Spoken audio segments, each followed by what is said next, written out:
Welcome to the Filthy Spoon Podcast. I'm John, and I'm doing this one solo with a good guest. Doing it at Slough House Social. We're going to put them up front because we appreciate the heck out of them letting us record here on the beautiful Sac River. Nice sunny day in Sac Valley, right on the river. The river's a little bit muddy for fishing, but there's a couple boats ripping up down the river, and this place is packed. So anyway, let's get to the sponsors. Willow Creek Custom Calls. Need a duck or goose call? He's the guy to meet. You know, what do you want? You want the snowblower? You want the Cali Spec, his mini marsh? He's got all kinds of stuff. And exciting news, he will be at the Delta Waterfowl Show in Oklahoma City, October 24th through, July 24th through 27th. So cool deal to have him get on the national stage a little bit and get his calls out there because I'll put him up against anybody. They're good stuff. So best way to get a hold of Brad is willowcreekcustomcalls.com or Willow Creek Custom Calls on the Instagram machine. And then elite bow fishing and pig hunting. You want to shoot a carp on Clear Lake? It's getting that time of year, man. We're almost there. It's hopefully this rain quits and that lake warms up and clears up and you can be sticking carp with a bow. And if you want to shoot a pig, even Dipshit Grill will shot a pig with David. So he's the guy to get a hold of most definitely. And the best way to get a hold of David is elite bow fishing and pig hunting on Instagram. I think it just says elite bow fishing on there. So look him up on Instagram. If you don't give him a follow, give him a follow. Solid guy doing the Lord's work. So we love him. And then Duck Chugger, a good buddy, Duck Chugger, former Marine. Well, once a Marine, always a Marine, they say, but solid guy, friend of the show. Love us, helps us out in many ways to keep this show running. And we love John. Hell of a guy. So check out Duck Chugger on Instagram and on YouTube. I posted a little clip of him doubling on some geese the other day. It was pretty cool. And I got a little bit of feedback. People that went and watched the whole video and said they smoked them. So if you ain't checked that out on YouTube, check out Duck Chugger's YouTube page. So, and G&T Truck Repair. You need a truck fixed, broke down, don't matter, day or night, where you're at. They're the people to get a hold of. Big trucks, little trucks, everything in between, day or night, 7 days a week. These guys, the work ethic of the mechanics, from the owner down to the guys just changing oil and doing inspections, is unmatched anywhere in this part of the world. So best way to get a hold of them is 530-878-4923. And tell them Filthy Spoon sent you. You might get a charge an extra 5% if you mention me, but you never know. They might say, oh, cool. So anyway, on to Pinto Ridge Taxidermy. Old Adam Oliver got another name going in the hat today for a free mounted bird that will be given away first day of Duck Days at Colusa this year. State Calling Championship. Can't wait. We got a couple shows before it, but that's always my favorite. It'll be a cool time. So the best way to get a hold of Adam is 530-867-0896. Or, of course, how do we talk these days? Us duck hunters. The Instagram machine. Check him out at Pinto Ridge Taxidermy on Instagram. So with no further ado, let's get to our guest today. We have Andrew Barrella. What's up, bro? How's it going, brother? It's going good, man. Talking to you back and forth on the Instagram machine. You were on Migration Nation. Is that Migration Waterfowl. Migration Waterfowl podcast. And that's kind of, I said, California guy. And I started chit-chatting with you back and forth a little bit, and sounds like you've been at this hunting gig for a little while. Yeah, so I just finished up my 25th waterfowl season. Probably one of the better ones I've had in the last 10 years. I've had a rough 10 years of only getting, around 50, 60 birds a season, but I think this year I ended up with about 75, which, in my opinion, that's a pretty successful season. So I was pretty excited about it. Got a lot of geese this year. Yeah. Had a slow start to this season. Got injured my shoulder, so I think I was out for about 4 weeks. Ooh, that's rough. Yeah, so it was pretty awesome to finally, I went 0 for 3 the first 3 hunts, and then I was out the next 4 weeks, and then I came back at the end of November, and I was able to get after them pretty good there, so it was good to come back and finish the season strong, so yeah, it was a good year. That's cool. And so where do you hail? Where do you hang your hat? So I'm out of the grasslands. I live in Merced, hunt mostly the South grasslands. I venture up here to the Rice a couple times in the season. My dad, he's part of a club up here in I think Maxwell area. Oh, okay. That's so cool. yeah, we do a lot of goose hunting out there in the rice fields, and this year we did more duck hunting. And then on the veteran hunt, we did a good goose hunt. Oh, good. And that was up here in the Sac Valley where you did? Cool. Yeah, it was a fun time. But yeah, like I said, I do most of my hunting down in the South grasslands. I see. Okay, and public lands mainly your gig, or what? Yeah, mostly just public refuges. Yeah, because There's clubs down there. You can get in some natural habitat, but they're a little fewer and far between and probably not cheap. Yeah, we used to do clubs back when I was a little kid, like 7 to 10 years old. We had, I think, 3 or 4 different clubs, but it just got so expensive. Yeah. And then just move over to the refuges, a lot cheaper, tougher to deal with all the, you're dealing with everybody out there, right? You are. There's a lot of challenges. There's ducks there, but there's a lot of challenges and that getting out early, hours and hours earlier. But there's birds there. If you're willing to work, you can, when people always whine, there's nowhere to hunt, they're full of shit. I mean, you're going to have to work harder for it, but it can be done. And there's plenty of guys like you that do it every year. Yeah. So. No, that's awesome. Like I said, you're dealing with everybody, right? The people that say, oh, this is my pond, get out of here. Yeah, there's a lot of that. There's a lot of that in the grasslands. Public land owners that think it's all theirs. Yeah, it's pretty wild. And that's like I say, I'm sure you've hunted gray lodge before. It's pretty friggin' wild up there sometimes too. People acting like, they own this, but it's my pond. It keeps it interesting. Yeah, it is. It's a different mindset. I always talk about this. Be nice to each other out there. Mm-hmm. Sometimes you can join forces and just hunt together too. Yep. I've done that and turned out great. So you just never know. But so you were working for the state doing a little bit of cool stuff too, right? Yeah. So I've been working with California Department of Fish and Wildlife for, I think I just passed the 3-year mark, and I started off as a seasonal aide at Los Banos Wildlife Area. Just kind of helping build the waterfowl habitat, getting it ready for waterfowl season. And then during the season, I would run the Los Banos Wildlife Area check station for the lottery, the lottery line. And I worked there for, I want to say it was like 14 or 16 months. And then after that, I moved up to Stockton for the nutria eradication program. And with them, it's been a fun deal. I've been with them for, I think I'm coming up on 2 years this July. And I work mostly in the Delta area, Grizzly Island, Joyce Island, those kind of areas. And so our main job is we just go out there, assess either public properties or private properties for nutria signs, which is scat, chew, tracks, all that kind of stuff. And once we've kind of found the area where the nutria are, and then we start setting up traps and then try to eradicate them from the property. That's how you get them to trap them? Yeah, trap them, bait them with sweet potatoes or tule stalks. Really? Yep. Yeah. Yeah, those things are pretty friggin' hard on a environment. Yo, they'll tear up a whole property pretty fast. Yeah. Now where we hunt up north, they call it the rat farm where we go out of, and it's because somebody was, doing it for fur back in the day. But as far as I know, the prices of pelts aren't what they were in the friggin' 1850s. No, they are not. Yeah, and they've just took over up there. And it's, one thing that's a pain in the ass about them is, they got all them floating tule. It's not real land, but they're floating island, you know what I mean? And you're walking along, minding your own business, and boom, you're in a friggin' nutria hole up your chest, It's, that or the beaver holes. Yeah. Those things are pretty deep. Yeah. Yeah, it's tough to eradicate them because they reproduce so fast. And they have such a big, a big litter. And I think they could have like 3 to 5 litters a year, something like that. Could be wrong. I think it's 3 to 5 litters per year. And so it's like, you're catching 10 or so on a property and then turn around and there's 20, 30 more. Yeah. The next couple months. Never ending job. Yeah. It's like pythons in the Everglades trying to get rid of them. Yeah. You got to try, right? But it's a never ending deal, realistically. Exactly. Yeah. You'd have to kill everything to get rid of them completely. Yeah. Well, that's pretty cool, man. I wondered how you guys get it. That's kind of neat. You trap them. Yeah. So, and sweet potatoes, huh? They like sweet potatoes. Yeah. That's funny. That is funny. Yeah, and then I think we use their scat and then some urine, just trying to get some sort of some smell in there that they're kind of interested in. And it's tough because we have like the trail cameras that'll be facing the traps, and the nutria, they'll just sit on top of the trap and just laugh at the camera. Really? It's tough to get them in there. Oh wow. Yeah, they'll sit on top of it, or they'll just sit right next to it, or they'll reach into the trap, pulling all the sweet potatoes out. They're tough to get into the traps. That's funny.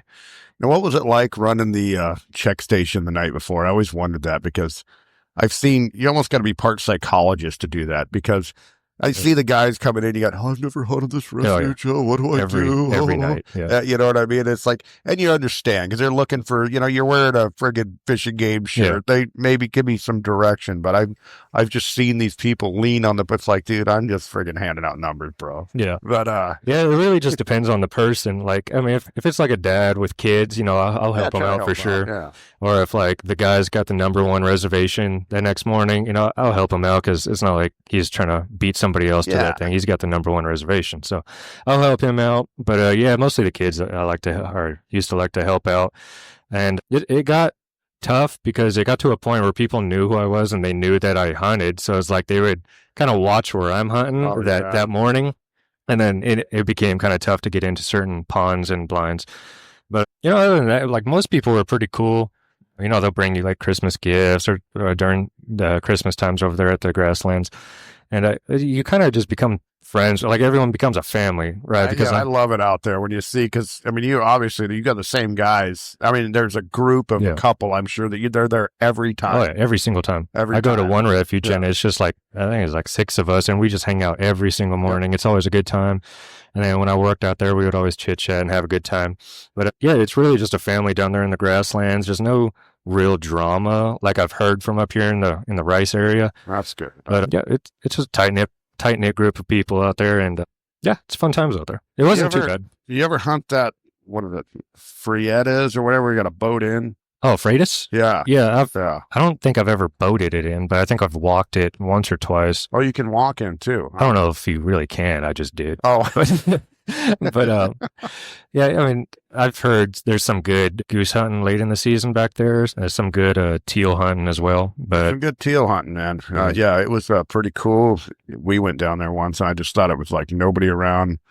It was wild. Yeah. We had a decent number, but you don't think, okay, well, refuge, you don't get on till 2 hours before shoot time, whatever it is. Oh no, they're saying, oh yeah, well, don't launch your boat before 2. Yeah. I'm like, 2? Yeah. 2 in the morning? I got to sleep some. But I mean, they're wild down there. Yeah. And I remember we pulled out, not me, I was hunting with some other guys, and we pulled up, and about midnight, they like, and I wouldn't have done this, but they didn't give a shit. They like barked, they were in the boat ramp, right? Like they're ready to launch when the time comes. Well, midnight, not 2, here comes some bro, and he's jockeying around us launching at fucking midnight. And I'm like, geez, he's got it hardcore down here, man. Yeah. I think I had the number of beers was more than the number of hours that I slept by far, because it was like I want to say we went to bed at 10, so we're getting woke up at midnight. And it's like, dude, these guys are fucking hardcore down here. Yeah, and we ended up getting to where we wanted to go. Everything went fine. It was a great hunt. Unexpected. We just kind of had low hopes. It was November, like I will see, and it turned out to be a pretty cool deal. I was just wondering about that, because you got to check in at a different. Yeah. Where do you check in for there? I want to say it's at Kesterson. Yeah. So, yeah, it was kind of weird to go to the check station. You got to drive 5 miles down the road or whatever to go hunt, but kind of cool. I like that grasslands area. Yeah, it's fun over there, especially once you start learning it. I mean, there's so many opportunities out there, and it's like everyone always tries to fight for the same place, especially at San Luis Refuge. You got a lot of free roam over there. I don't know the San Luis crew too well, but I know that the one time I went out there, I think it was 2 years ago, and I'm a pretty chill guy. I don't really get into any drama out there in the ponds.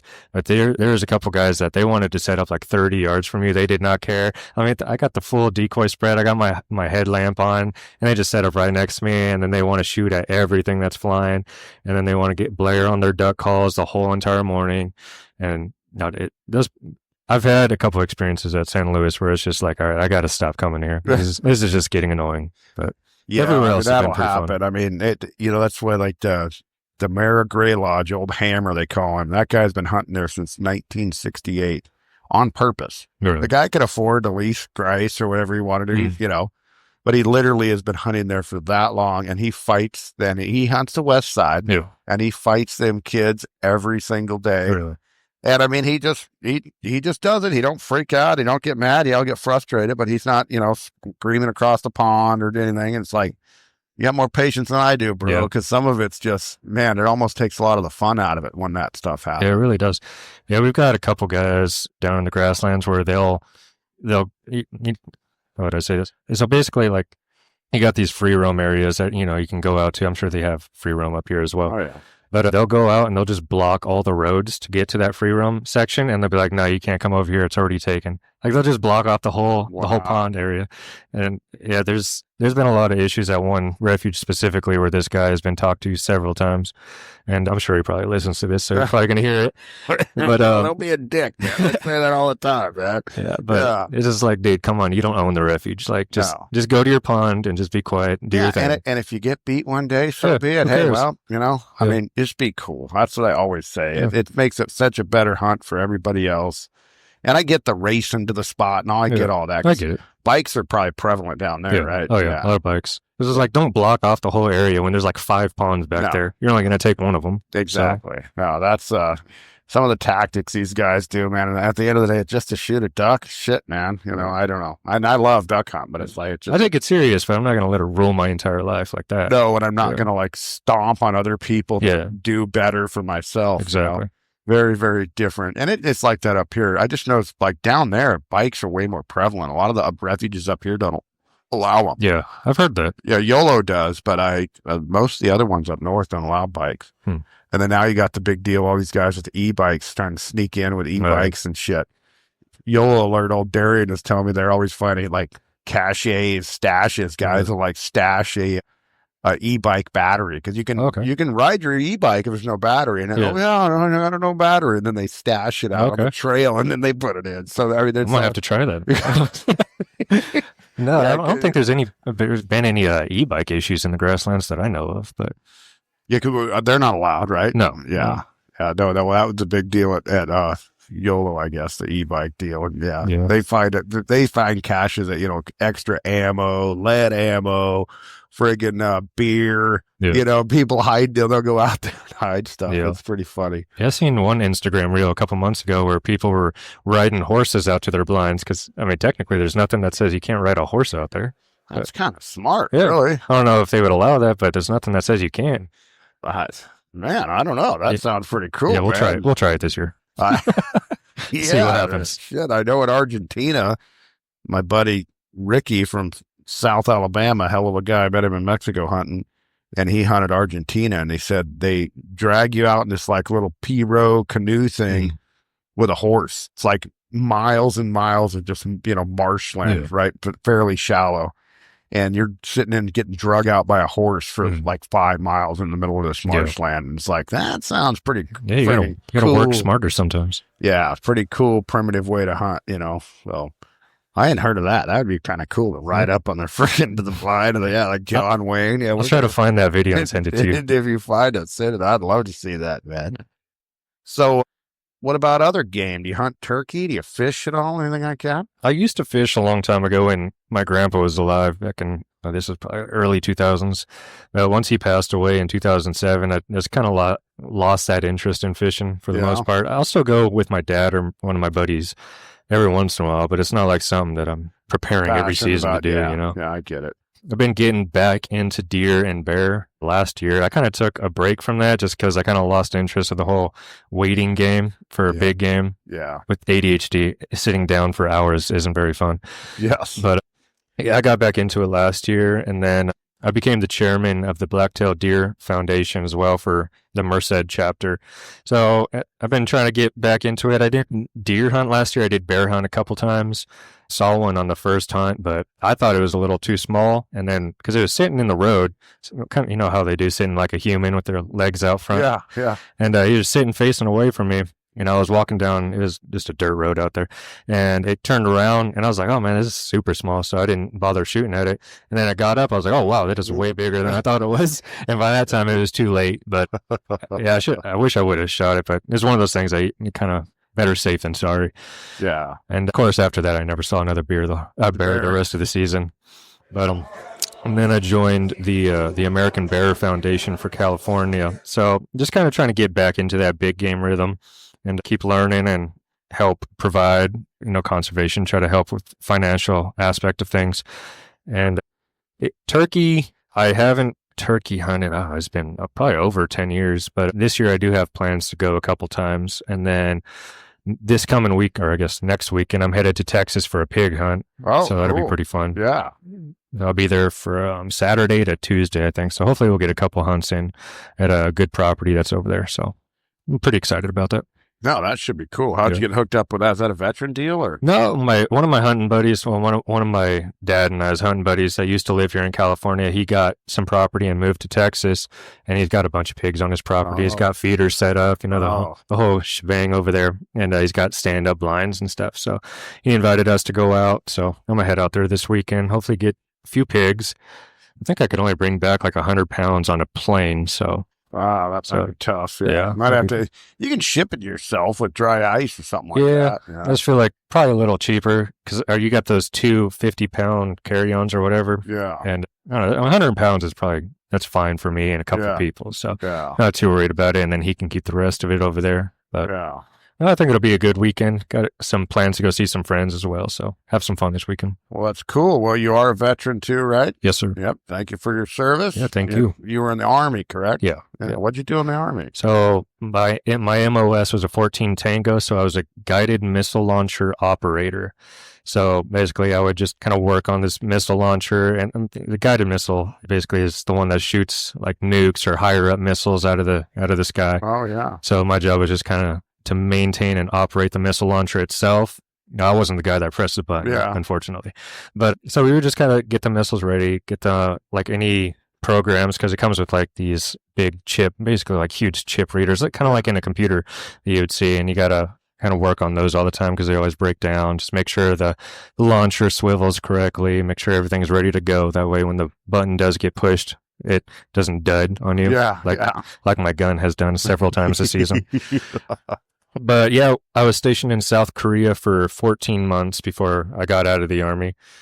Wasn't a huge fan of South Korea. Really? I don't like my fiance. She's huge into the kind of the Asian culture. Yeah. So she really wants to go visit Korea and Japan. But I don't know. When I was over there, I was like, there is nothing to do here. Like, there's no hunting. The fishing isn't that. I mean, it's good, but you don't really want to eat those fish. Yeah. The water's pretty dirty. But no, there was just nothing for me to do. Nothing that I liked besides hiking. But they had this thing, it's called the vampire deer. It's like a little miniature deer with fangs. I think it's called the Chinese water deer. And I had never experienced anything like this in my life. But I was hiking, and then this deer with like vampire fangs was like running full speed at me. I was like, what the hell is going on? And it got pretty close, and then it went down the hill. And then so I did a quick Google search, and apparently there's deer with vampire fangs out there. So that was a pretty neat experience. Yeah. But that's a long time in one place, 14 months. Yeah, it got pretty boring. Yeah. But I mean, the whole Army experience was fun. Obviously, I would encourage anyone to do it if they're of age, fight for their country. But I am glad to be out, to get away from that, having to wake up at 4 o'clock in the morning and do PT for a couple hours and then go to work for 10, 12 hours. Well, it's basically like you're signing up to get paid to go to prison for 4 years. Basically, yeah, you have no control of your life at all. Yeah. So, I'm glad to come back home for sure. But the experience, I'm glad that I did the experience because it did teach you, how to grow up, I guess you would say. Yeah. So I feel like a lot of people need that, especially today in this country. But it was fun, but glad to be back home. Yeah, you just did your 4. I did 2. 2? Yeah. Really? Yeah, okay. Yeah, I came home a little early. I had an experience, I guess it would be like a psychological experience or whatever, and then through counseling, I was able to come home a little earlier. So I didn't get to finish the full 3 years that I had signed up for, but that's life. Oh, yeah, exactly. Yeah, my daughter signed up for the job she took. She had to do 5, so she's got 5 active. Yeah, she's closing in on year 2. Okay. And she's in Japan right now. But, you went and visited her in Florida? Yeah, we have 23 hours, man. That's all I had. That's right? rough. She finished up her school, and but I was on the plane longer than I was there. Almost it felt like. But we had a good 23 hours. And actually, complete surprise to me, I didn't think she was going to be able to do it. She's going to come home in April for a week. Nice. So we're going to be able to get her on a turkey. So that's super cool. Yeah, so, that'd be exciting. Yeah. She loves turkey hunting. Been turkey hunting with it since she was 9. And it'll be fun to get her on a hunt because she's always ended up at home during since she left during non-hunting season. So this will be one we'll be able to hopefully get her a turkey. So I'm looking forward to That's that. good. That's good that she's coming home for a week. I think the 14 months I was in Korea, I came home for, I think it was like 6 days or something. But at that time I was married to my ex-wife, and then we had just had our son Granger. And so it was kind of rough because the whole time I was in the Army, I think I saw them for maybe like 10 days total. Yeah. The whole time I was gone. So that was pretty rough. But, that definitely makes it tough. Yeah. So it's pretty cool that she's coming back for a week. No, I fully unexpected. They're going to deploy in May, I believe.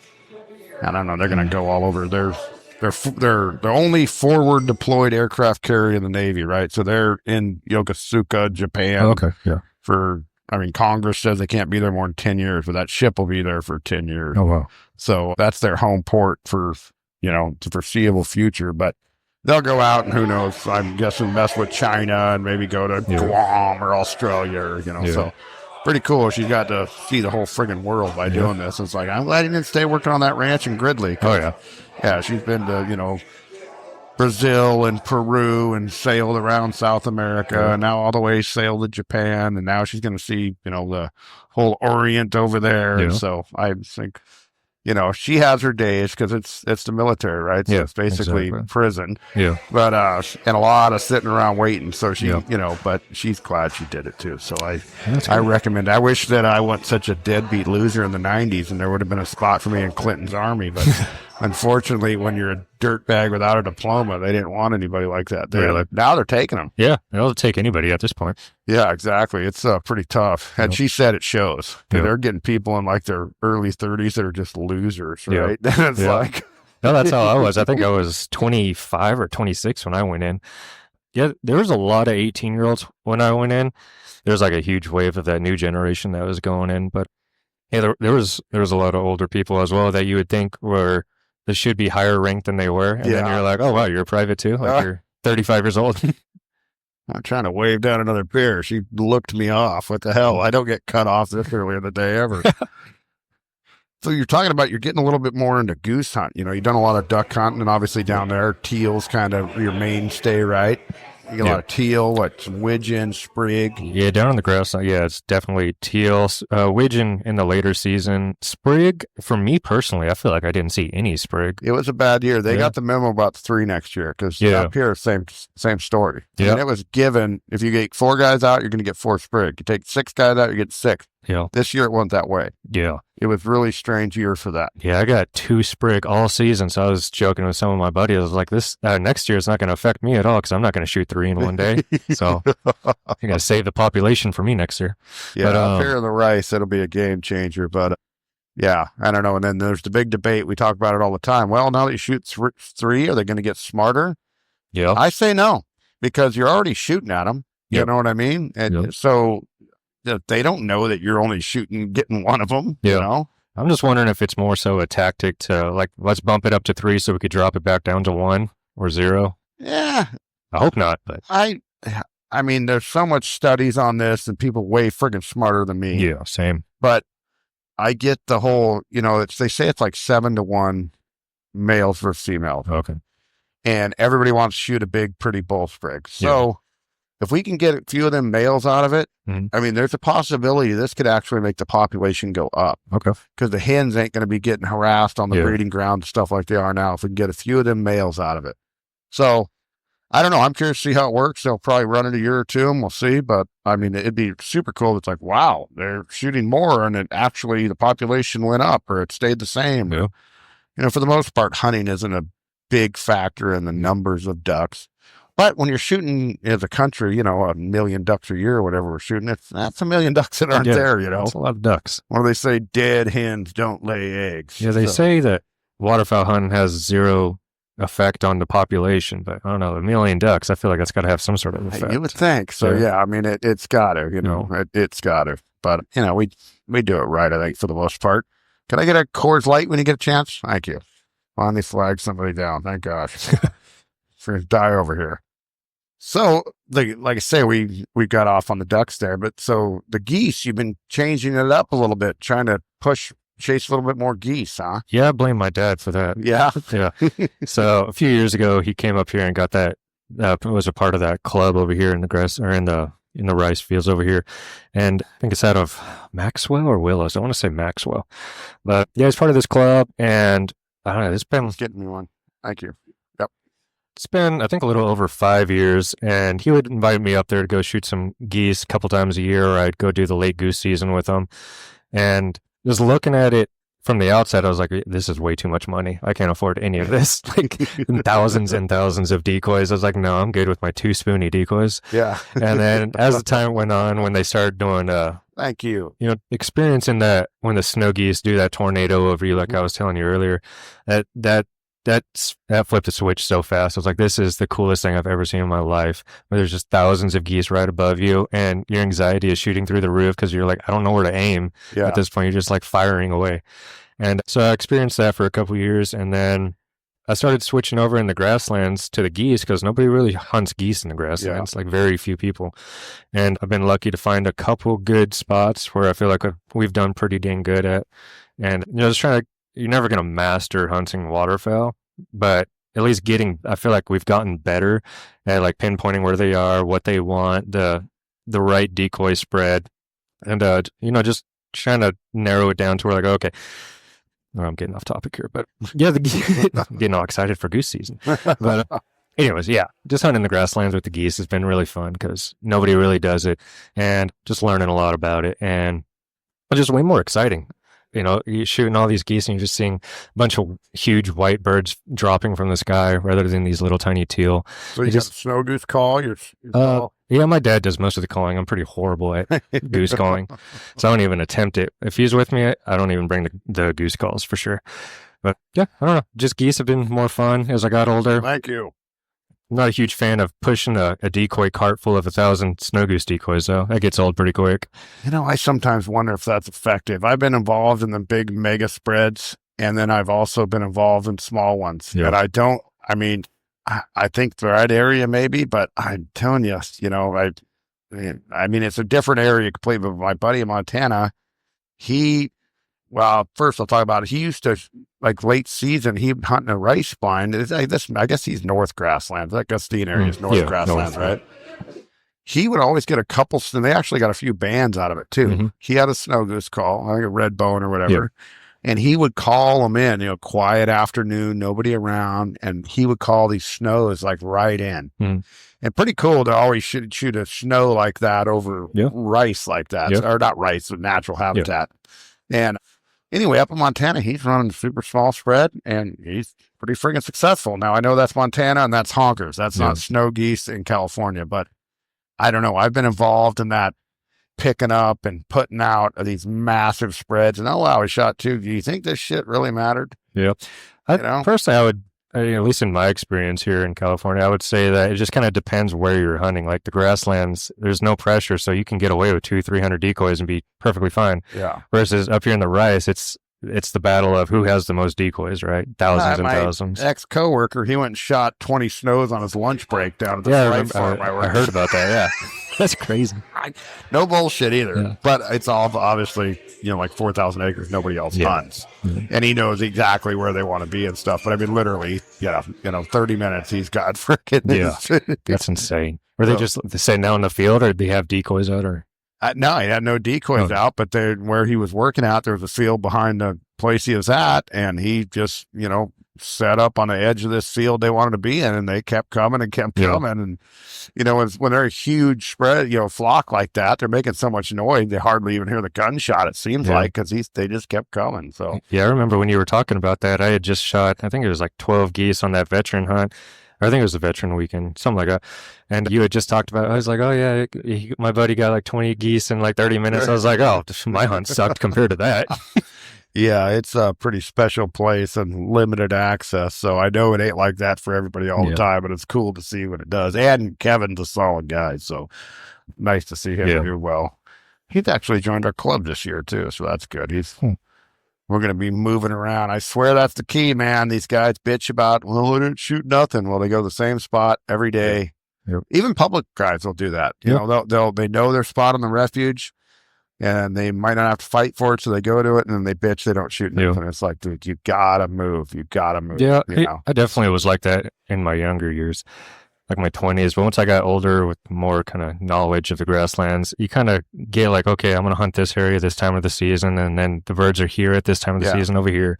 So you kind of learn to kind of go with the flow throughout the season. I definitely used to be that guy that would go to the same exact blind. Me too. Every single day. And I'd bitch that I didn't shoot shit. Yeah. It's like, it took me a few years, but yeah, man, you move around and pay attention to the birds and the weather. And I say weather's a lot. I mean, obviously windy days are good, but weather's a lot less important than it used to be. Mm-hmm.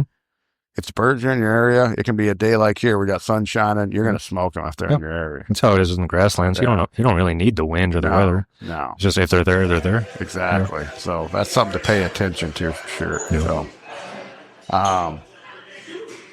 So tell me a little bit about this black-tailed deer, because we're pretty fortunate.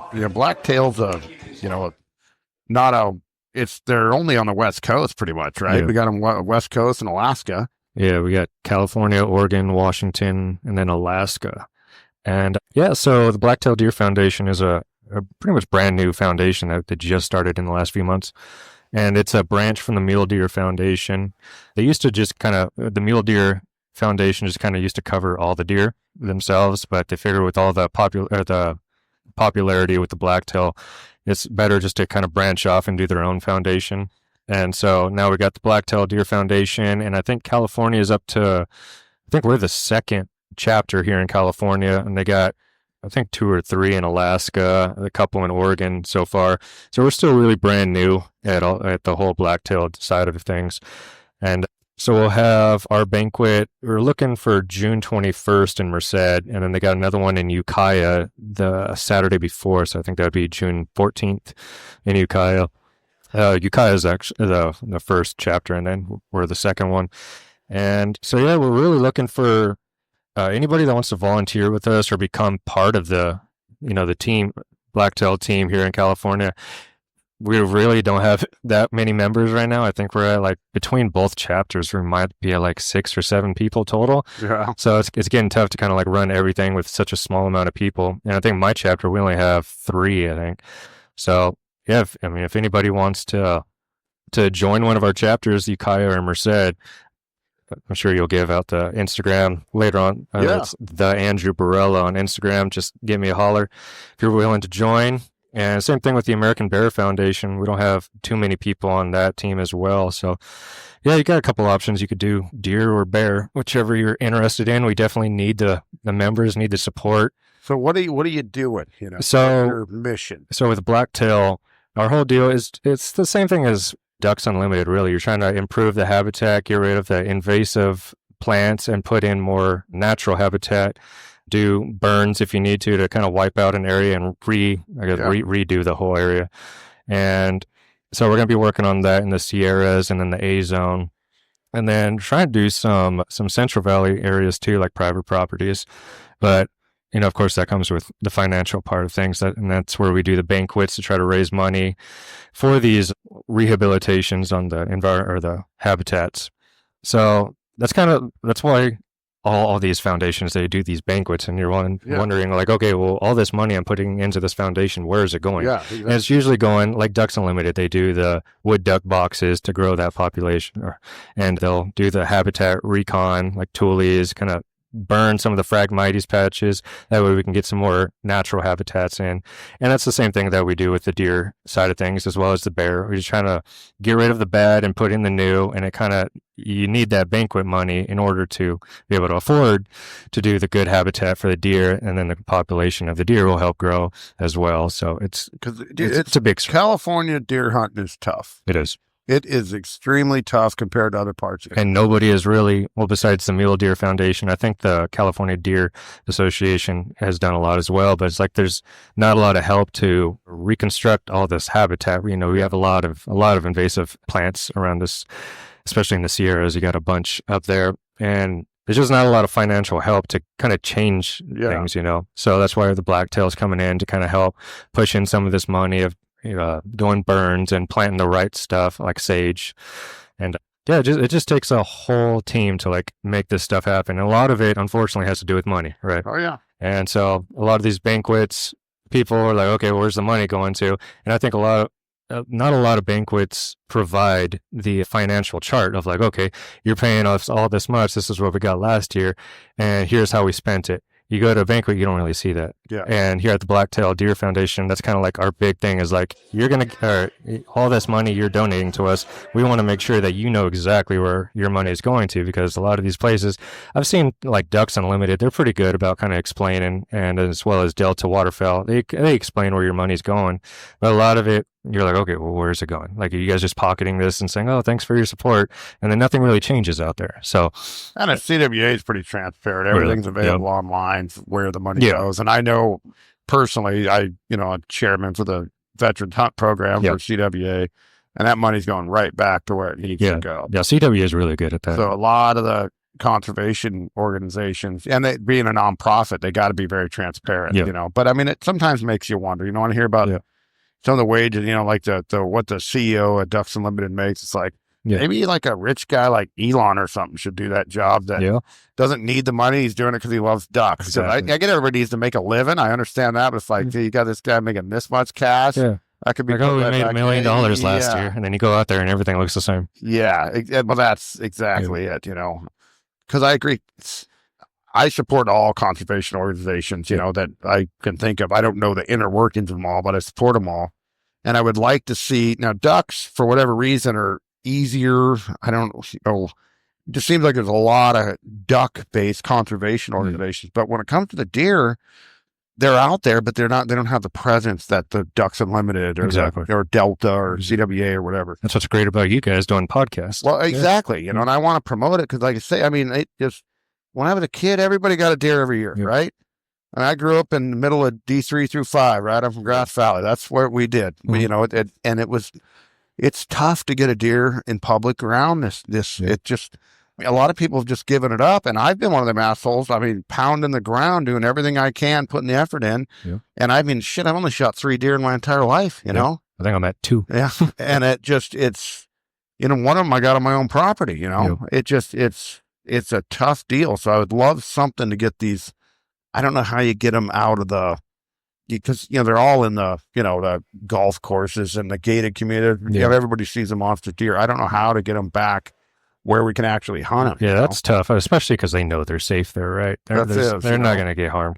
But I mean, the least you could do is put some habitat that they actually want. That's the important part.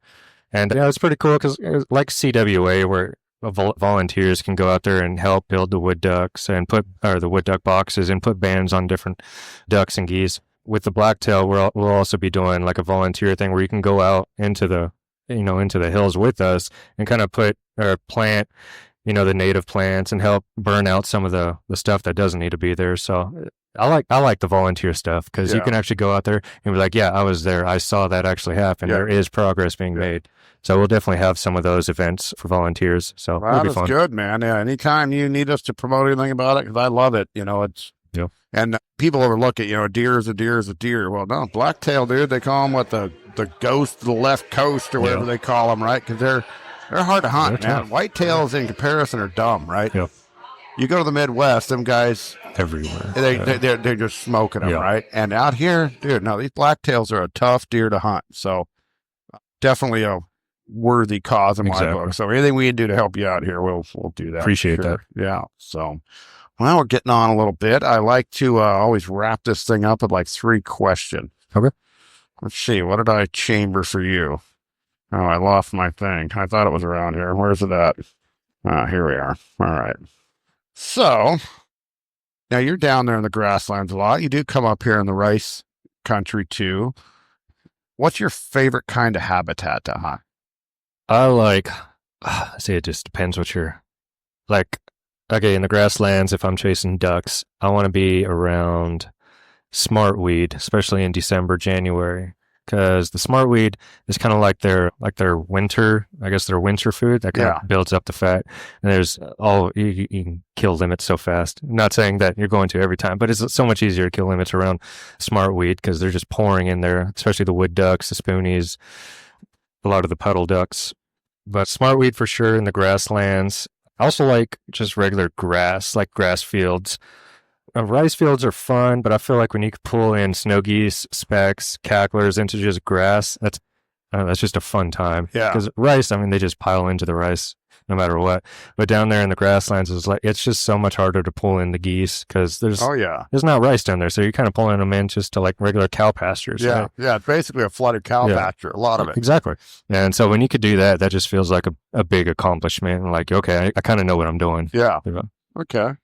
Now you're talking about your gun going click on you. Yeah. What gun, gauge, and preferred shell do you use? I'm going to be completely honest with you. I've been shooting this gun for 23 years. Really? I couldn't tell you anything about it other than it's a 12 gauge semi-automatic Beretta. Other than that, I am not a gun like wizard or anything. Really? So I was like, I don't care. It kills the birds. It does its job. It must be at that age. It must be an A300 or something like that. I have no idea. I mean, I could take a picture when I get back home, but I do not care about guns that much. Like, I'm not one of those, I got to have the latest, greatest model of whatever, A300, whatever the hell it is. I don't care. If it fires and it drops birds, cool. I'll have it. That is wild. Yeah. So it's just a black synthetic or wood or what? I'll take a picture for you and we'll post it later. But yeah, I think that gun's actually like close to 40 years old. It used to be my dad's gun. And then when I was 9, he handed it down to me. And then I was like, all right, it does its job. So just went from there. Well, I mean, I guess it's kind of shithouse luck, but I always talk about the 3 Bs, right? There's plenty of good guns and old guns too. Obviously, old Remingtons, I'm a huge fan of, old anything I like. Mm-hmm. But when it comes to serious waterfowl, and you got the 3 Bs, you got Benelli, Beretta, and Browning, right? So you fell in the 3 B category. Yeah. So and my dad, by shithouse luck. But my dad always gives me a hard time. My dad, and my hunting buddy Garrett, because I only clean my gun once a season, and then it clicks or misfires and stuff. They're like, well, if you cleaned it more than once a season, it would work better. I was like, every time I clean it, I feel like I shoot like crap. Like I miss everything. So it's like, if it just gets gunked up, it works better for me. So I think that's the trick. I think everyone should do that. Just don't clean your gun. You'll shoot way more birds. Yeah. I not a religious gun cleaner. I mean, that's part of the reason I like my Benelli, because that thing just works. Yep. Dirty or not, it works. Yep. I should be better than I am, and I know like old guys are just like freaking out because and I grew up that way. I mean, you clean your shit when you get home. You go out friggin' trap shooting for an afternoon, you clean that gun when you get home. I'm not that guy either. Yeah, you would think me being in the Army who cleans his gun every day. You would think, yes. But no, I don't care. Yeah, it works. And I know a lot of guys like that, and I know a lot of opposites too. It's kind of funny, but I'm in the same camp as you. Yeah. Okay, now we get the big question. That's where always the meat and potato stuff. Where we get to know a guy, right? What kind of truck do you drive? I don't even drive a truck. Oh no! I'm that diehard hunter who just drives I don't even know what I drive. It's a Nissan Kicks, I think. Oh gosh.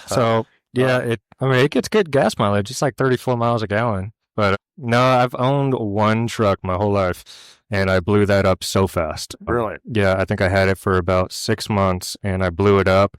And then I told the company, I was like, yeah, I can't afford to fix this truck because I blew the headers. So I couldn't afford to pay the payment and fix the truck. And they're like, okay, well, we're going to have to repo you. And to this day, I'm still making payments on that repo. That was like 15 years ago. What kind of truck was it? It was, what was it? It was a GMC Sierra. Oh, no, a GM. I'm a Chevy guy. Yeah, I was going over the Altamont Pass, and that thing went explode. And I was like, well, I guess I'm just not going to work anymore. So, yeah, still making payments on that thing. I see. Oh. Wow. Well, I mean, a Nissan gets you to the duck blind. There's nothing that you don't need a big jacked up diesel pickup to shoot ducks. It would be nice. But should have fit all those goose and duck decoys in that little tiny vehicle over there. That's pretty impressive. Maybe you need to find yourself like an old station wagon, like the family truckster or something. Yeah, you fit a lot of room in something like that. It's gonna give me a hippie van. Work out. Well, I've seen some kind of hippy dippy types out there in those little Subarus hunting. That ain't gonna be me, but I mean, I get it. Those things are pretty capable. I've seen Priuses out there before. That's pretty neat to see a Prius. I went hunting in a friggin' Honda Accord. I mean, we showed up. Yeah, all our shit couldn't close the trunk, and it definitely doesn't affect how you kill birds what you drive. No, but you always get get an idea on what they drive. So, Yeah. anyways, at least you didn't say Dodge. All right. Yeah. You would have got booed off. No, that's my hunting Dodge. buddy. He's all about Dodge. Oh, really? Yeah. Yeah. So he must break down a lot. Huh? Yeah. He knows a tow truck driver. No, he's a good mechanic. Kind of like you're a mechanic as well, right? Oh, yeah. Yeah. No, he's pretty good at that stuff. But yeah, I'll stick to the if you're cars. going to own a Dodge, you better be decent at fixing shit. Exactly. All right. Well, that's about it for here. It's getting pretty rowdy around here. And we're about where I want to be time-wise. So anything else before we get off here you want to plug, Andrew? No. Yeah, I mean, if you ever need spot burns for the grasslands this upcoming season. Oh, no, you're the man. Yeah, I do. I was desperate this year for spot burns in grassland. Yeah, absolutely help you out. A lot of good refuges out there, especially, like December, January. A lot of good information for the duck hunters, especially up here, if you guys ever want to go down there and experience something a little different, because I feel like it's a little different type of waterfowl hunting down there. Completely. Yeah. So, I mean, we're always welcoming new people. Of course, I'm not going to give you my exact spot. No, I don't own any of those spots, but... Oh, I get it. No, the spot burn is in spirit only. We're not really burning spots, but yeah, I get it. Yeah, I remember telling some of my work buddies and hunting buddies when me and you were talking about the spot burn later on this coming season, and they're like, you better not give away all of our spots, yada, yada. I was like, I'm not going to do that, but I don't think that's exactly what he's meaning by spot burn. No, but it's a little bit sarcastic. Yeah. Because people get so crazy and secretive, and it's like, you know what? Especially on the NorCal Refuge and Rice Facebook. Oh, my God. Oh, I know. That friggin' guy.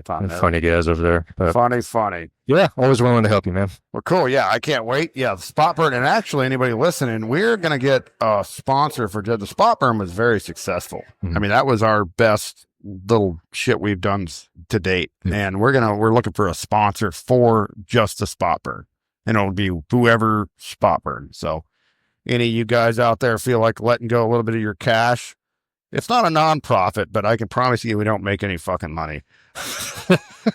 But if anybody thinking about sponsoring it, we're dipping our toes in, looking for somebody to sponsor the spot burn next year. So I was thinking about doing a fishing one, but they'll murder me. Yeah, so, yeah, these guys are pretty crazy. That's a rowdy crew. All right, well, thank you, Andrew. Do not forget to check him out on the Instagram machine at the Andrew Barrella on the Instagram machine. Yes, sir. All right. Well, thanks so much for coming all the way up here. Yeah, I appreciate you. Yeah. It was a fun time. Thank you to the Slough House for allowing us to crash their place once again on a busy Sunday afternoon. Happening place here, ain't it? Yeah. No, I was surprised how many people were here. I rolled up and there was like 30 people outside. My anxiety went through the roof. I was like, oh my gosh, everyone's going to be staring. There was some really corny looking like bicycle people, yeah. Yeah, the Tour de France was over here. A couple of them, yeah, they were wearing the spandex stuff, but I seen one guy, they put a potato in the front normally. Really? He put the potato in the back. Yeah, it'll happen. And it was like, dude, that's got to be hard to ride a bike like that. Yeah, but he aerodynamics. Yeah, they were some creepy looking dudes here. So, all right, well, thank you so much, Andrew. Yes, sir. Thank you so much, Slough House. Great time. Do not forget to rate and review on Spotify, iTunes, or wherever the hell else you listen to this Fair to Midland podcast. Thank you, guys.